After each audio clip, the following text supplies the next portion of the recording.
డబ్బు, అనారోగ్యం, ఉద్యోగం, వ్యాపారం, అప్పులతో బాధపడుతున్నారా? మీకోసమే లాంచ్ యువర్ ఫ్యూచర్ ప్రోగ్రామ్.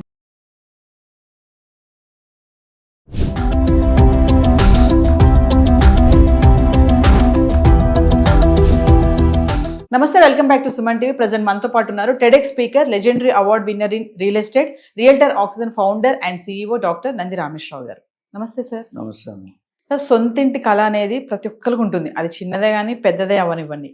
అయితే ఇప్పుడు కేంద్రం ఒక బంపర్ ఆఫర్ ఇచ్చింది. అంటే 25 లక్షలు లోన్ తక్కువ వడ్డీ రేటుకి అని చెప్తున్నారు. ఒక్కసారి ఆ నిబంధనలు ఏంటి, ఆ రూల్స్ ఎలా ఉంటాయి, మరి క్రెడిట్ స్కోర్ కూడా దీంట్లో చూస్తారా? అంటే ఇది గవర్నమెంట్ తరఫున ఎప్పటికప్పుడు కొత్త పద్ధతులు, కొత్త మెథడాలజీ తీస్తున్నారు. అది ప్రజలకి, ముఖ్యంగా ఇల్లులు కట్టుకునే వాళ్ళకి సహాయం చేయాలనే ఇంటెన్షన్ లాస్ట్ 30 years చాలా చేంజెస్ వచ్చాయి.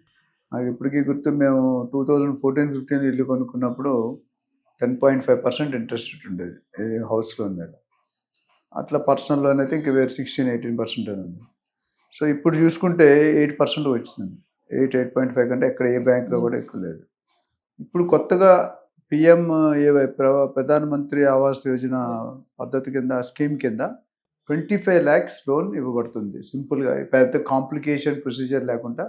ఇందులో కొత్త మార్పు ఏం తీసుకుంటే, వైఫ్ అండ్ హస్బెండ్ కలిపి కూడా తీసుకోవచ్చు. ఓకే, జాయింట్గా ఆ లోడ్ అనేది డిస్ట్రిబ్యూట్ అయిపోతుంది. అంటే ఇప్పుడు EMI కట్టాలన్నా అది కొన్ని లెక్కలు ఉన్నాయి, దానికి ఎవరికైనా డీటెయిల్గా కలిస్తే మనం చెప్తాం. ఇంకొకటి ఏం చేశారంటే, ఫస్ట్ టైం కనుక ఇల్లు కట్టుకునేటట్టయితే వాళ్ళకు కూడా సబ్సిడీ ఇస్తున్నారు. ఐటీ కూడా బెనిఫిట్స్ ఉంటాయి. మీరు రిటర్న్ చేసుకోవచ్చు. ఇంత అమౌంట్ వరకు సంవత్సరానికి ఇంత మీరు కట్టిన ప్రిన్సిపల్ అమౌంట్, ఇంట్రెస్ట్ అమౌంట్లో కొంత వరకు మీకు ఐటీ ఎగ్జామ్షన్ వస్తుంది. అదే గ్రామీణ ప్రాంతాల్లో, అంటే మేబీ రూరల్ ఏరియాస్లో కట్టుకుంటే కనుక వాళ్ళకు కూడా ఒక స్పెషల్ బెనిఫిట్. అంటే దే ఆర్ ఎంకరేజ్. ఇప్పుడు ఇండస్ట్రీలో SEZs అని ఉన్నాయి, స్పెషల్ ఎకనామిక్ జోన్స్. అర్థం ఏంటి?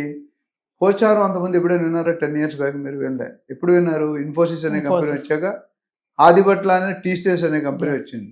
అట్లా ప్రతి SEZ, ఒకప్పుడు ఫైనాన్షియల్ డిస్ట్రిక్ట్ అంటే ఎవరు తెలియదు. తెల్లాపూరు, కొల్లూరు అన్నీ కూడా. ఇప్పుడు ఎక్కడ పడితే అక్కడ సజ్జులు, IT పార్క్స్, రహేజా మైండ్స్ ఒక సంచలనం. 100 ఎకరాల్లో అన్ని హోటల్ అన్నిటితో కూడా. అంటే అక్కడ ఇండస్ట్రీ ఒకప్పుడు IT రహేజా మైండ్స్ పెద్ద అడవి. బంజారాస్ దాటి వెళ్ళారు, జూబిలీస్ అంటే భయపడేవారు. కానీ అలాంటిది ఇప్పుడు IT పార్క్ 100 ఎకరాల్లో ఎంత బాగా వచ్చిందంటే, ప్రతి ఇండస్ట్రీ, ఒకటి పెట్టిన ఇండస్ట్రీకి ట్యాక్స్ రాయితీలు ఉంటాయి. ఇన్కమ్ ట్యాక్స్ ఉంటాయి, electricity benefit, excise duty, customs duty, ఏది వర్తిస్తే సర్వీస్ ట్యాక్స్. అంటే ఫస్ట్ 5-10 years వరకు ఏమీ ఛార్జ్ చేయరు. అంటే గవర్నమెంట్ ఇస్తే ఎంకరేజింగ్. ఆ ఏరియా డెవలప్ అవ్వాలంటే ఒక ఇండస్ట్రీ పడినా, ఒక రైల్వే స్టేషన్ పడినా, ఒక మెట్రో స్టేషన్ పడినా, ఎయిర్పోర్ట్ పడినా, బస్సు ఆటోమేటిక్ డెవలప్ అవుతుంది. అలా మీరు చూసుకుంటే పోచారం కానీ, ఇటు మన ఫైనాన్షియల్ డిస్ట్రిక్ట్ అన్నీ కూడా కొన్ని SEZ పార్కులు చాలా ఉన్నాయి.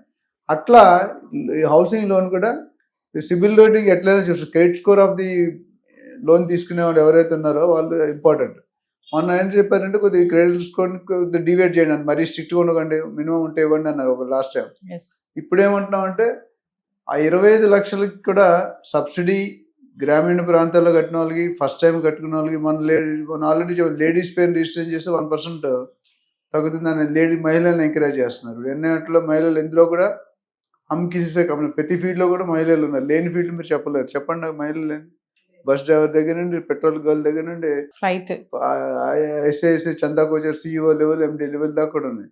సో లేడీస్కి ఇనఫ్ సఫిషియెంట్ సపోర్ట్ ఇస్తున్నారు, బ్యాకప్ ఇస్తున్నారు, రిజర్వేషన్ కోటా ఇస్తున్నారు. ఆల్రెడీ ఆ రిజర్వేషన్ ఎప్పుడో ఫైటింగ్ అవుతుంది. సో ఈ లోన్, ఈ 25 lakhs అనేది చాలా ఊరట. ఎందుకంటే వాళ్ళకి లోన్ కంపోనెంట్ తక్కువ ఉంటుంది. వాళ్ళు 10 లక్షలు 15 లక్షలు సేవ్ చేసుకుంటే 40-50 లక్షలు ఒక మంచి ప్లాట్ వచ్చేస్తుంది. సో వాళ్ళు కూడా సొంత ఇంటి గల నెరవేర్చడానికి ఒక గవర్నమెంట్ సదుపాయం అంటే హెల్ప్ చేస్తుందని చెప్పచ్చు. It's a good sign. అంటే ప్రధానమంత్రి ఆవాస్ యోజన ఈ స్కీమ్ సార్, ఇల్లు కట్టుకోవడానికి లోనే కాకుండా అనేక ప్రయోజనాలు కూడా ఉన్నాయని చెప్తున్నారు. ఏంటి సార్ అవి బెనిఫిట్స్ ఏంటి? అంటే ప్రయోజనం అంటే అదే చెప్పా కదా, ఇప్పుడు తక్కువ రేట్లో ఇంట్రెస్ట్ డబ్బులు వస్తున్నాయి, వెరీ ఫ్యూ, తక్కువ ఇంట్రెస్ట్ రేట్. రెండోది క్రెడిట్ స్కోర్ వరకు చూడమంటున్నారు. మూడోది ఫస్ట్ టైం కట్టుకునే వాళ్ళకి ఎంకరేజ్ చేస్తున్నారు. పల్లెటూరులో కట్టుకునే వాళ్ళు కూడా ఎంకరేజ్ చేస్తున్నారు. ఉమెన్ పేరెంట్ చేసుకుంటే ఎంకరేజ్ చేస్తారు. అది లోన్ కాదు, రిజిస్ట్రేషన్. అంటే ఈ 4-5 పాయింట్లు చాలా ఉన్నాయి. ముఖ్యంగా ఈ పాయింట్ల వల్ల they are trying to encourage the హౌస్ హోల్డ్ సెక్టర్, రెసిడెన్షియల్ సెక్టర్ని కూడా పెంచారు. కమర్షియల్ ఎట్లా కట్టుకోలేం, రెసిడెన్షియల్ కట్టుకుంటే రేపొద్దున వాళ్ళు అద్దెలు కట్టాల్సిన భారం.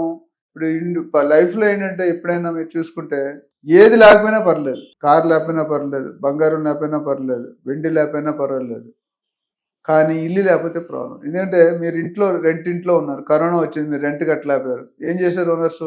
బయటికి పంపించేసారు. బయట మీకు ఇష్టం లేకపోయినా 2 నెలలు ఒక గవర్నమెంట్ చెప్పింది సగం 50% కూడా కట్టలేరు కదా. గవర్నమెంట్ ఇప్పుడు కేసీఆర్ గారు ఉన్న గవర్నమెంట్లో అప్పుడు అయింది, ఓనర్స్ ప్రెజర్ చేయకండి 50% ఇస్తారు, లేకపోతే ఇవ్వకపోతే టైం ఉంది. ఎంత టైం ఇస్తారు? 3 నెలలు, 4 నెలలు, 6 నెలలు, 10 సంవత్సరాలు ఇవ్వరు కదా. వాడు కూడా ఈఎంఐ కట్టుకోవాలి కదా. సో అప్పుడు ఏమైంది? You're and road. సపోజ్ మన జాగా, నేను ఎప్పుడు రియల్ ఎస్టేట్లో చెప్పేది ఏంటంటే కనీసం 100 గజాల జాగా కానీ ఒక చిన్న సింగిల్ బెడ్రూమ్ ఫ్లాట్ కానీ సింప్లెక్స్ కానీ కొనుక్కొని పెట్టుకుంటే నీకు ఇన్కమ్ లేదు, శాలరీ లేదు, బిజినెస్ పడిపోయింది, ఛానల్ పడిపోయింది, కంపెనీ పడిపోయింది అంటే కూడా పచ్చడి మీద తిరిగితే మంచిగా తాగి బతకవచ్చు. ఇల్లు లేకపోతే రోడ్డు మీద ఉండి బతకలేరు. అది importance of house. So house అనేది ఒక నీడే. ఇంగ్లీష్లో నీడ్ అండ్ వాంట్ ఉన్నారు. నీడ్ అంటే అర్థం ఏంటి? నీకు దాహం వేస్తే మంచిగా తాగితే నీడ్ అయిపోతుంది.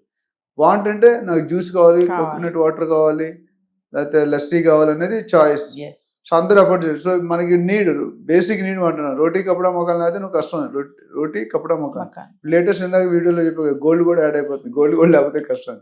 సో ఓవరాల్గా ఈ స్టెప్ అనేది పిఎంఏవై తీసుకున్న step, it's a positive step and it's helping lot of, అంటే పూర్ పీపుల్ కానీ ఎల్ఐజీ క్యాడర్లో ఉన్న వాళ్ళకి హెల్ప్ఫుల్ అవుతుంది. సో మామూలుగా క్రెడిట్ స్కోర్ అని చెప్తున్నారు కదా, స్కీమ్ కింద కాబట్టి చూడమంటున్నారు. మామూలుగా క్రెడిట్ స్కోర్ బాగుండాలి అంటే ఎలా మెయింటైన్ చేయాలి సార్? అంటే మీ క్రెడిట్ స్కోర్ అంటే ఇప్పుడు క్యారెక్టర్ ఆఫ్ ఎ పర్సన్ అంటే ఏంటండి? నాకు తెలిసి సింపుల్ అంటే ఎవరు లేనప్పుడు నువ్వేం చేస్తావు అది నీ క్యారెక్టర్. ఫర్ ఎగ్జాంపుల్ కమర్షియల్ షాప్కి వెళ్తున్నావు, కమర్షియల్ కాంప్లెక్స్కి రానికి ఏం చేస్తారు? కొన్ని కాంప్లెక్స్ అన్ని స్విచ్ చేస్తుంటాయి, అంతా ఎక్కడ పడితే అక్కడ స్టెప్స్ మీద ఎక్కి యూస్ చేస్తారు. అంటే ఎవరు చూడరు కదా. అదే మెయిన్ కారిడార్లో ఉన్న ఆఫీస్లో ఉండదు. అదే బ్యాంక్ ఏంటంటే సిబిల్ స్కోర్ ఏంటంటే నీ బ్యాంకులో నీ ట్రాన్సాక్షన్, నీ క్యారెక్టర్ ఎట్లా ఉంది, నువ్వు ఇచ్చిన చెక్కులు ఎన్ని బౌన్స్ అవుతున్నాయి, నీకు వచ్చిన ఎన్ని బౌన్స్ అవుతాయి, నువ్వు ఇచ్చిన ఎన్ని బౌన్స్ అవుతుంది, దాన్ని బట్టి ట్రాక్ రికార్డ్. నువ్వు ఈఎంఐ కట్టిన ఎన్నిసార్లు డిఫాల్ట్ అయ్యావు, అప్పు తీసుకుంటే ఎన్నిసార్లు డిఫాల్ట్ అయ్యావు, ఇవన్నీ కూడా క్రెడిట్ స్కోర్లో తీసుకొని అప్పుడు చెప్తారు. అంటే జనరల్గా 900 పాయింట్స్కి వాల్యుయేట్ చేస్తారు. ఎవరికైనా 650, 700 దాకా వస్తే లోన్ ఇవ్వరు. నేను లోన్ తీసుకున్నా లక్కీగా 880 వచ్చాయి. నేను ఎక్కడ డిఫాల్ట్ కాలేదు. 30 yearsలో నా బ్యాంక్ అకౌంట్ ఉంది, యూనియన్ బ్యాంక్. అంతకుముందు ఆంధ్ర బ్యాంక్, ఇప్పుడు యూనియన్ బ్యాంక్. ఒక్క చెక్ బౌన్స్ అటు సైడ్ నుండి ఇటు చేయడం లేదు. అంటే 30 years సింగిల్ చెక్ మెయింటైన్ చేయడం అనేది is not that easy. So అలాంటిది అంతే నా ఫోన్లో వస్తుంది, సార్ మీ క్రెడిట్ రేట్ బాగుంది, మీకు 10 కోట్ల లోన్. ఏం చేయాలి? 10 కోట్ల లోన్ తీసుకొని కట్టాలి కదా. 10 కోట్ల లోన్ తీసుకుని 10 లక్షలు ఈఎంఐ కట్టాలి. So but it's a character in a bank transaction. Normal character అనేది మన హ్యూమన్ లైఫ్లో. Thank you sir.